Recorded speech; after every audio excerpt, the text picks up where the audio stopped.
ጤና ይስጥልን ክቡራንና ክቡራት የኢቢኤን ቻናል ቤተሰቦች ሰበር ዜናዎችን ይዘን መጥተናል። በቅድሚያም አርዕስተ ዜናዎች። የኢትዮጵያ ጠቅላይ ሚኒስትር አብይ አህመድ እንኳን ሻዕቢያ፣ ወያኔና ሱዳን ሌላም ቢጨመር የኢትዮጵያን ሉዓላዊነት ቅንጣት ታክል ስጋት የለውም ብለዋል። የሩሲያ የአየር ጥቃት በዩክሬን አካባቢ 28 ሰዎችን ገደለም። የዩክሬን የአየር መከላከያ ድክመት ጎልቶ የታየበት ጥቃት ነው ተብሏልም። በቬንዙዌላ በተከሰቱት መንታ የመሬት መንቀጥቀጦች የሞቱ ሰዎች ቁጥር 3535 ደረሰ። በሺዎች የሚቆጠሩ ሰዎች አሁን ላይ መጠለያ አልባ ሆነዋል ተባለም። እነዚህና ሌሎች ተጨማሪ መረጃዎችን ከሀገር ውስጥና ከውጭ አሰናድተናል። ይከታተሉ። ታማኝነት ላለውና ለፈጣን መረጃ ኢቢኤን ዜናን ምርጫው ያድርጉ። ጌታ ያውቃል ማን ለፍሮት ነኝ። ኢቢኤን የዜና ቻናልን ሰብስክራይብ ያድርጉ። ትኩስ መረጃዎች ቶሎ እንዲደርሶት የደወል ምልክቱን ይጫኑ። የኢትዮጵያ ጠቅላይ ሚኒስትር አብይ አህመድ እንኳን ሻዕቢያ፣ ወያኔና ሱዳን ሌላም ቢጨመር የኢትዮጵያ ሉዓላዊነት ቅንጣት ታክል ስጋት የለውም ብለዋል። ጠቅላይ ሚኒስትሩ የደርግ መንግስት በወደቀበት ስሌት መንግስታቸውን ለመጣል የሚያስቡ ኃይሎች ስጋት እንደሚያሳድሩ ገልጸው አሰላለፋቸው ምኞት ብለውታል። ጠቅላይ ሚኒስትሩ እነዚህን ኃይሎች መከላከል የሚያስችል ብቃት እየገነባን ነው ያለነው ብለዋል። ሰዎች ባረጀ ባፈጀ ስሌት፣ ድሮ በሰራ ስሌት አሁን ለመጠቀም መሞከር ጠቃሚ አይደለም ያሉት አብይ ለዚህ የሰጡት ምክንያት ራሱን በድሎ የሚዋጋ ኃይል የለም፣ ጊዜው ተቀይሯል ብለዋል። ሀብት እያፈራህ ሀብትህን እያጣጣምከ ራስን ደግሞ ለመሰዋት ማዘጋጀት አብሮ አይሄድም፣ አልፎበታል። ይህ ምኞት አይጠቅምም። በትግራይ ክልል ጦርነቱ እንዲፈነዳ ሰፊ ፍላጎት አለ ያሉት ጠቅላይ ሚኒስትሩ እምቢ ያልንበት ምክንያት ትርፍ የለውም ብለን ነው ብለዋል። እንኳን ሻዕቢያ፣ ወያኔ እና ሱዳን ሌላም ቢጨምሩ ህወሓት 50 ዓመት የቆየ አንጋፋ ፓርቲ ሆኖ ወጣቱን ማመን አለመቻሉ በንግግራቸው ጠቅሰው ድል እና ህወሓት ራምባና ቆምቦ ናቸው ሲሉም አጣጥለዋል። አሁን ያለው አዲሱ ትውልድ አስተሳሰብና አቅጣጫ አለመቀበል የትም አይደርስም ሲሉ ተናግረዋል። ባህር ዳር፣ ጎንደር፣ አርባ ምንጭና ሌሎች ከተሞች በመጥቀስ ኮሪደር ልማትን በመቀሌ ማየት ምኞታችን ነው ሲሉ ከዛ ውጪ ያለውን አንፈልግም ብለዋል። ስለ ህወሓት የሰጡትን አስተያየትን ተከትሎ የኦሮሞ ነጻነት ግንባር ኦነግንም በማንሳት ህዝብ ያለው የትግል ሚና እንደማይካድ ጠቅሶ አሁን ያለው የተለየ ነው ሲሉ የሁኔታዎችን መለወጥ ተናግረዋል። የሩሲያ የአየር ጥቃት በዩክሬን አካባቢ 28 ሰዎችን ገደለ። የዩክሬን የአየር መከላከያ ድክመት ጎልቶ የታየበት ጥቃት ነው ተብሏል።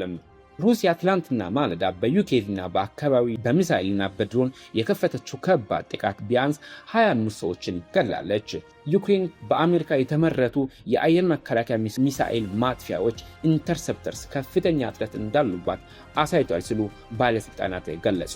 የነፍስ አድኖች በሌሊቱ ጥቃት በሚሳኤል ከተደረመሱ ከፍተኛ መኖሪያ ህንፃዎች ፍርስራሾች ውስጥ አስክሬኖችን ለማውጣት ፍለጋ እያካሄዱ ነው ብለዋል። ጥቃቱ የተፈጸመው የአሜሪካ ፕሬዝዳንት ዶናልድ ጄ ትራምፕ ከዩክሬኑ ፕሬዝዳንት ቮሎዲሚር ዜሌንስኪ ጋር በሰላም ጉዳይ ለመወያየት በታቀደበት የኔቶ ጉባኤ ዋዜማ ነበር። የዩክሬን አየር ኃይል እንዳስታወቀው ሩሲያ ካስፎነጨፈችው 23 ባሊስቲክ ሚሳኤሎች አንዱንም ማውደም አልተቻለም። ይህም የዩክሬን ፓትሪዮት ሚሳኤሎች ክምችት እያለቀ በመምጣቱ ለሩሲያ ጥቃቶች ይበልጥ ተጋላጭ መሆኗን ያሳያል ብለዋል።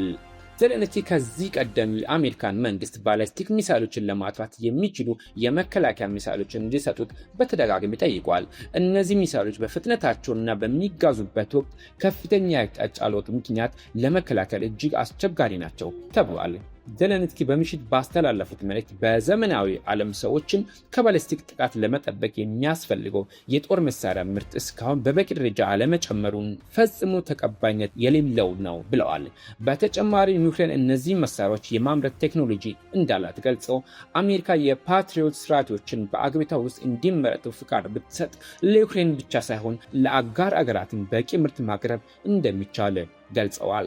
ዜሌንስኪ በኤክስ ገጻቸው ላይ የፓትሪዮት ሚሳኤሎች በአጋሮቻችን መጋዘን ተከማችተው እስካሉ ድረስ ሩሲያ የመኖሪያ ህንፃዎችን ማውደሟን ትቀጥላለች። አሜሪካና አውሮፓ ይህን ሽብር የማስቆም አቅም አላቸው ብለዋል። የዩክሬን አየር ኃይል በተጨማሪ 37 ሌሎች ሚሳኤሎችንና በጥቃቱ የተጠቀሙትን 351 ድሮኖችን ከ90 በመቶ በላይ መምታቷን ገልጻለች። ከአደጋ የተረፉ ሰዎችን ፍለጋ የቀጠለ ሲሆን የዩክሬን የአደጋ ጊዜ አገልግሎት እንዳስታወቀው በዩኬፍ ብቻ 18 ሰዎች ሲሞቱ የፍለጋና የማዳን ስራው አዳዲስ አስክሬኖችን እያገኘ ቀጥሏል ብለዋል። አቃቢ ሕግ በሰፊው የዩኬፍ አካባቢ ተጨማሪ 10 ሰዎች መሞታቸውን ገልጿል። ከዋናው ከተማ ውጭ በሚገኘው ቪሽኔቭ ከተማ ተደጋጋሚ ፍንዳታዎች እንደተሰሙና በርካታ የመኖሪያ ቤቶች እንደተጎዱ ተገልጿል። በደቡብ ምስራቅ ዛፓርዚያ ክልል የድሮን ጥቃት በአንድ ነዳጅ ማደያ ላይ ተፈጽሞ 2 ሰዎች ሲሞቱ፣ በሩሲያ ድንበር አቅራቢያ ባለው ሱሚ ክልል በተደጋጋሚ የድሮን ጥቃቶች 2 ነዋሪዎች ሕይወታቸውን አጥተዋል። የውስጥ ጉዳይ ሚኒስትር ኤሆር ኪልሜንኮ እንዳሉት በዩኬቭ ወደ 30 የሚጠጉ ህንፃዎች ከፍተኛ ጉዳት ደርሶባቸዋል። የፍለጋ ስራውን እስከ ሰኞ ከሰዓት ከዚያም በኋላ የቀጠለ ሲሆን ሰራተኞች በፍርስራሽና በተጣመመ ብረት መካከል በመፈለግ ላይ ነበሩ ብለዋል። የ22 ዓመቷ ኤሊዮን በጥቃቱ ከጠፋችው የ19 ዓመቷ ጓደኛ ቪካ ዜና ለመስማት እየጠበቀች ነበረ። እዚህ ተቀምጠን እስኪያወጣቸው እየጠበቅን ነው። በጣም ደግናት 19 ዓመቷን ስትል ለሮይተርስ ተናግራለች። የሮይተርስ ቪዲዮ በአንድ ህንፃ ላይ በኮንክሪት ፍርስራሽ ስር የተቀበረ የሰው አካል የሚመስል ነገር አሳይቷል። የዩክሬን የውጭ ጉዳይ ሚኒስትር አንድሬ ሲቢሃ እንደገለጹት የአንድ ቤተሰብ አባት፣ እናትና ልጅ ከፍርስራሽ ውስጥ አውጥተናል ሲሉ ይህ ጥቃት ባለፈው ሐሙስ ከዩኬቭ 31 ሰዎች ከገደለው ከዘንድሮው አስከፊ ጥቃት ጥቂት ቀናት በኋላ ተፈጽሟል ብለዋል። ሩሲያ የአየር ጦርነትን አጠናክራለች። የሩሲያ መከላከያ ሚኒስትር በዩኬቭ እና በሌሎች አካባቢዎች ላይ በረጅም ርቀት የሚመቱ ትክክለኛ የአየር የመሬትና የባህር መሳሪያዎች እንዲሁም ድሮኖችን በመጠቀም ግዙፍ ጥቃት መፈጸሟን አስታውቃል።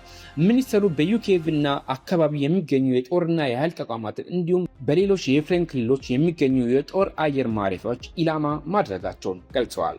ሩሲያ በጦር ግንባር ያለው እንቅስቃሴ በመቀዝቀዙ እንዲሁም ዩክሬን በሩሲያ የጦር ሎጂስቲኮችና የዘር ተቋማት ላይ የሚፈጽማቸውን የረጅም ርቀት ጥቃቶች ምክንያት በዚህ ዓመት የአየር ጦርነቱን አጠናክራለች ብለዋል።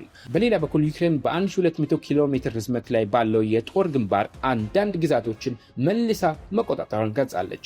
ምንም እንኳን ሩሲያ በስትራቴጂያዊ ጠቀሜታ ባላት በኮንስታንቲኒቪካ ከተማ አቅጣጫ እየገሰገሰች ቢሆንም ዜሌንስኪ ቅዳሜ ዕለት ሩሲያ ኮንስታንቲኒቪካን ተቆጣጥራለች የሚለውን አስተባብለዋል።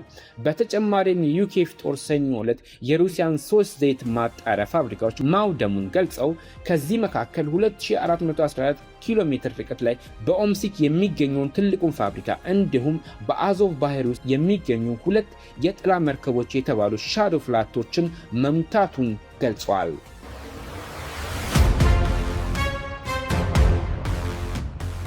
በቬንዙዌላ በተከሰቱ መንታ የመሬት መንቀጥቀጦች የሞቱ ሰዎች ቁጥር 3535 ደረሰ። በሺዎች የሚቆጠሩ ሰዎች አሁን ላይ መጠለያ አልባ ሆነዋል ተብለዋል። በቬንዙዌላ በተከሰቱ መንታ የመሬት መንቀጥቀጦች ምክንያት የሞቱ ሰዎች ቁጥር 3535 መድረሱን ባለስልጣናት ትላንትና ገለጹ። አደጋው በዋና ከተማ ካርካስ እና በአቅራቢያው ባሉ የባህር ዳርቻ አካባቢዎች ከተከሰተ ከሳምንት በላይ ቢያለፍም 18000 የሚጠጉ ሰዎች አሁንም መጠለያ አልባ ሆነው ይገኛሉ። ከፍተኛ የፓርላማ አባል ጆርጅ ሮድሪጌዝ እንደገለጹት በሰኔ 24 ቀን በጥቂት ሰኮንዶች ልዩነት ከተከሰቱት 7.2 እና 7.5 የሬክተር መጠን ያላቸው መንቀጥቀጦች 16740 ሰዎችን አቁስለዋል። 17854 ሰዎችን ደግሞ ያለ መኖሪያ ቤት አስቀርቷል ብለዋል። አዲሱ መረጃ በካርካስና በከፍተኛ ጉዳት በደረሰባቸው የባህር ዳርቻ ከተማ ላጓየር የአደጋ ስፋት እጅግ ከባድ መሆኑን ያሳያል። በተመሳሳይ ጊዜ በመንግስት የአደጋ ምላሽ ላይ የሚሰነዘሩ ትችቶችም እየተባባሱ ነው። የቬንዙዌላ ማህበራዊ ምክትል ፕሬዝዳንት ጽሕፈት ቤት እንዳስታወቀው 12800 ያህል ሰዎች በካርካስና በላጓየር በሚገኙ 80 ጊዜያዊ መጠለያዎች ውስጥ እየኖሩ ነው ብለዋል። ተያይዞን በጊዜያዊ መጠለያዎች የጤና አደጋ እየጨመረ ነው ተብሏል። በዋሽንግተን የሚገኘው የፓን አሜሪካ የጤና ድርጅት PAHO የአደጋ ኦፕሬሽን ማዕከል አማካይ ዶክተር ማውሬሲዮ ሴልፓ ካልድሮን በእነዚህ ጊዜያዊ መጠለያዎች የጤና አደጋዎች እየጨመሩ መሆናቸውን አስጠንቅቀዋል። ከመሬት መንቀጥቀጥ በኋላ ጊዜያዊ መጠለያዎችን ማቋቋም የተለመደ ነው። እነዚህ ቦታዎች በሰዎች መጨናነቅ፣ የአየር ዝውውር እጥረት፣ ንጹህ የመጠጥ ውሃ አለመኖር፣ የውሃና የንጽህና ችግሮች እንዲሁም የምግብና የቆሻሻ አያያዝ እጥረት ምክንያት ለበሽታ የተጋለጡ ናቸው ሲሉ ለሮይተርስ ተናግረዋል። እንደ ዶክተር ሴርፓ ገለጻ አስቸኳይ ትኩረት ሊሰጣቸው የሚገቡ የጤና ችግሮች የመተንፈሻ አካል ኢንፌክሽኖች፣ ተቅማጥ፣ የቆዳ በሽታዎች፣ ቁስል ኢንፌክሽኖች፣ ዳንጊ፣ ትኩሳት እንዲሁም በክትባት ሊከለከሉ የሚችሉ እንደ ቴታነስ፣ ኩፍኝ፣ ሉቤላ፣ ዲፌትሪያ፣ የደረቅ ሳልና እንደ ፖሊዮ ያሉ በሽታዎች ናቸው ብለዋል። ተጠባባቂ ፕሬዝዳንት ዴልሲ ሮድሪጌዝ በበኩላቸው ሲዌላውያን የመንግስቱን ምላሽ ዘግይቶና በቂ አይደለም በማለት ቅሬታ ቢያቀርቡ መንግስት አደጋውን በአግባቡ እንደተቆጣጠረ ተከላክለዋል። የዓለም አቀፍ የአደጋ መረጃ ኮሚቴ IRCን ጨምሮ የተለያዩ ዓለም አቀፍ ሰብአዊ ድርጅቶችም የመንግስት ምላሽን ተችተዋል። ሮድሪጌዝ የጸጥታ ኃይሎችን ወዲያውኑ ወደ አደጋ ቦታ ማሰማራታቸውን ገልጸው ለወደፊት አደጋዎችና አስቸኳይ ሁኔታዎችን ምላሽ የሚሰጥ አዲስ የጦር ክፍል ማቋቋሙን አስታውቀዋል። በሌላ በኩል በላጓየር ሰኞ ዕለት የሮይተርስ ጋዜጠኞች የሬሳ ሳጥኖችን የጫኑ መኪናዎችና የፎሬንሲክ ባለሙያዎችን ሲመለከቱ በነጭ መስቀሎች ምልክት በተደረገበት ክፍት ቦታ ማሽኖች መቃብር ሲቆፍሩ ታይተዋል።